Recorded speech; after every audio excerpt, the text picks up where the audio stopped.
station, di ba ang minimum na pwede mong ikapital dyan, 600,000 water refilling station? Ang katumbas niyan sa atin dito sa iFern, yung Corpo, yung 692. Tama ba? Yung 692. Pareho lang sila. Pareho lang po yung traditional business and yung iFern business na mailalabas kang capital. Hindi pwedeng wala. Hindi pwedeng walang kapital. Hindi ka nagninegosyo kung walang kapital. Kalokohan yun. Walang negosyong walang kapital. Ngayon, yung water refilling station, kapag kayon ay tinipid mo, namuhunan ka halimbawa ng parang pang family package lang natin, yung 400,000 nakatumbas sa iFern, yung water refilling station na 400,000, ang katumbas lang nun, yung water, pag lumabas doon, may amoebiasis ka malamang pag inom mo. Kasi ibig sabihin, hindi siya na-filter ng maayos. So, isa lang, ang gusto ko lang i-pinpoint, kapag tinipid mo yung capital mo, iba yung resultang makukuha mo. Kaya ako, nung pumasok ako dito sa iFern, ang kinuha ko po talaga yung 1.9 million. Why? Why ako kumuha ng 1.9 million? I-compare natin sa Flying Bee. Ang Flying Bee namin, ang puhunan, 4 million ang isa. 4 million ang isang Flying Bee. So kung meron akong 4 na Flying Bee, magkano ang puhunan ko doon? Di ba 16 million? Partida. Wala pa doon yung bayad ko sa empleyado. O alisin na natin yung 3 Flying Bee, yung isa na lang, yung 4 million. Yung 4 million, ipuput up ko pa lang siya. Lalagyan ko pa yung laman ng tangke nun. Kulang pa yung 4 million doon. Building pa lang yun. Construction pa lang yun, yung 4 million. Paano pa yung laman ng tangke? Ang isang delivery ng Flying Bee nung time na yon, 1.8 million isang delivery ng produkto. Partida, nangangamba pa ako nun kung tatamaan siya ng rollback or ng price increase. Samantalang, sa iFern, maglalabas ka lang ng 1.9 million pero may 2 million kang product na marireceive. Tapos, may ROI agad yon na 700,000. Samantalang yung Flying Bee na 4 na milyon, walang ROI yun, walang babalik agad sa akin. Ngayon, kung dun sa iFern na may 700,000 agad, ang gagawin ko lang naman, di ba, ibebenta ko si product na naka-receive ko, di ba? Pag nabenta ko si product, bawi ako dun sa pinuhunan ko, tama? Samantalang sa Flying Bee, kahit mabenta ko si product, hindi pa rin babalik sa akin ang pinuhunan kong 4 na milyon. Bakit? May babayaran pa akong empleyadong nangungupit. Naku, may taga-BIR dito. Sorry. Naku, hindi ko pwedeng sabihin yung sinasabi ko lagi sa BIR kasi pasensya na kayo, taga-BIR, pasensya na po. Biktima kasi ako ng mga buhaya sa BIR eh. Pero alam ko namang hindi kayo gayon, no? Grabe po talaga kasi naranasan ko talaga sa BIR. Nagbayad ako ng 40,000 sa sa sabungan. Pero pasispas na napatawad ko na naman sila kasi mayaman ako sa iFern ngayon.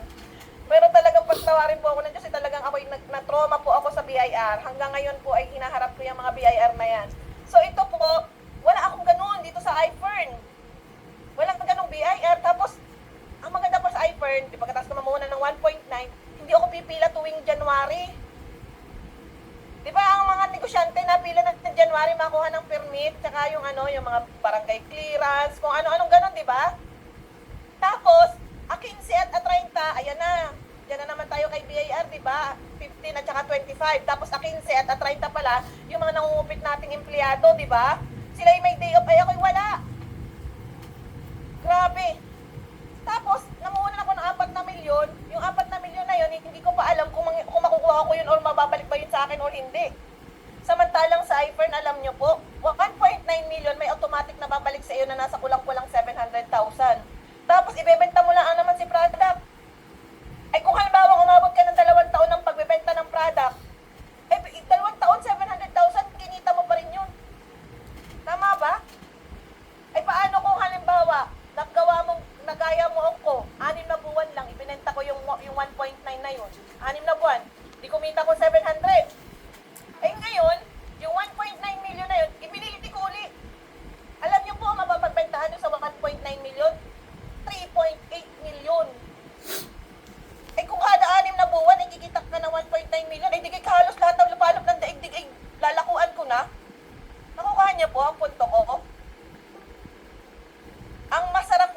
iFern, kapital lang ang kailangan. Kapital lang. Tapos tatrabahuhin mo na. Walang operational expenses na kailangang harapin. Ano ang magiging parang pinakang operational expenses mo? Kaya pulab na lab ko ang iFern. Ang operational expenses ng iFern ay yung mga pinakita kong picture kanina at pinakita ko sa video. Louis Vuitton. Ay kaysa ako'y magpasahod sa empleyadong nangungupit, ay tinin ako sa iFern. May Louis Vuitton pa ako. Hindi pa ako kukupitan ng Louis Vuitton ko. Tama po ba? Kaya po sobrang saya at sobrang sarap pong mag-iFern.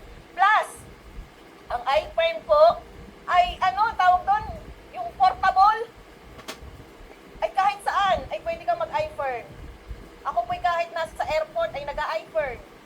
Ay yung flying bed, pwede ko gawang dalhin yun sa airport. Pwede ko kang bitbit yung, wala namin yung gasolina sa flying bed. Ay ako pwede kang pumunta doon sa, bitbit ko yung flying bed pumunta doon, hindi. Ay samantalang ito pong iFern, alam nyo, kagaya ngayon, tinan ninyo, kung saan-saan lubalab tayo ng daigdig naroroon, di ba? Pero tinan nyo, nakakapagnegosyo tayo. Ang kailangan lang mamuhunan. Mamuhunan. Hindi pwedeng walang puhunan. Kung yung mga nandito po, kung kayo rin lang naman ay mga sanay na negosyante, nakikita ko naman, lalo dito sa screen, may makakita ko dito mga sanay na negosyante na patakboy na natin ang pagiging negosyante. Twinkle! Twinkle! Utak negosyante tayo dito dapat. Di ba? Adele! At saka itong si Upline Sally. Di ba? Alam niyo po ba ang umiikot sa akin na kapital dito sa iFern? Mahina ang 3 milyon.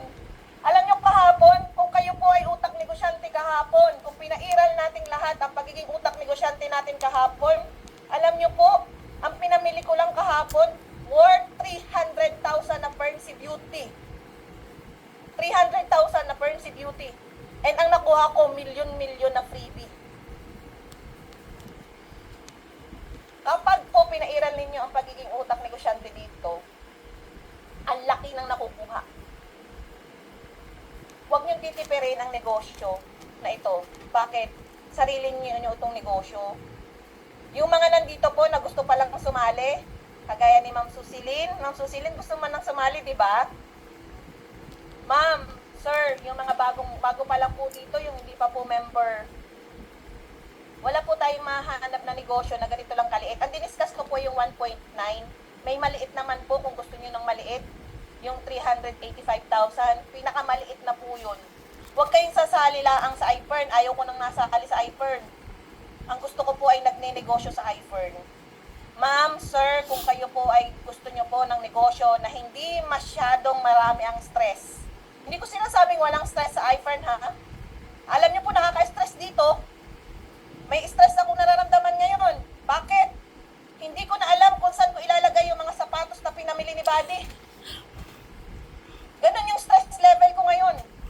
Tapos, kanina, nag-shopping kami sa Shangri-La. Alam nyo, mga pinagtuturo na naman. Mamahaling alak, nakaka-stress talaga. Sabi ko, Buddy's Day pa rin hanggang ngayon. Pero mas stress siya. Alam nyo kung bakit? Kasi mamaya, mamimit namin si Sir Tom, bibigay sa akin yung 1 milyon na bag.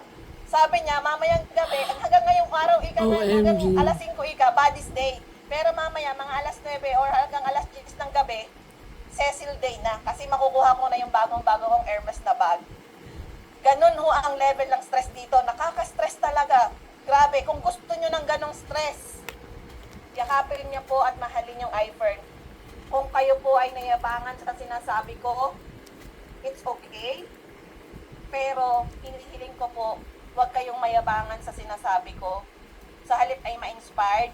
Kasi, nanggaling din lang po ako sa isang negosyo na puro stress. Siguro po naman deserve ko na ma-feel at itong nararamdaman na to. Kasi, ilang puyat, gutom at pagod ang pinagdaanan ko dito sa iFern sa loob ng 6 na taon. So ito po, hindi ko sinasabi na mahirap na madali yung iFern. Sobrang hirap din po nito. Pero kumpara po sa lahat ng mahirap na pinagdaanan ko, ang iFern po yung pinakamadali. Sa lahat po ng negosyanteng nandito, please, magtulungan tayo. Yung totoong negosyante na, Beshi. Kaway-kaway, Tita Sally.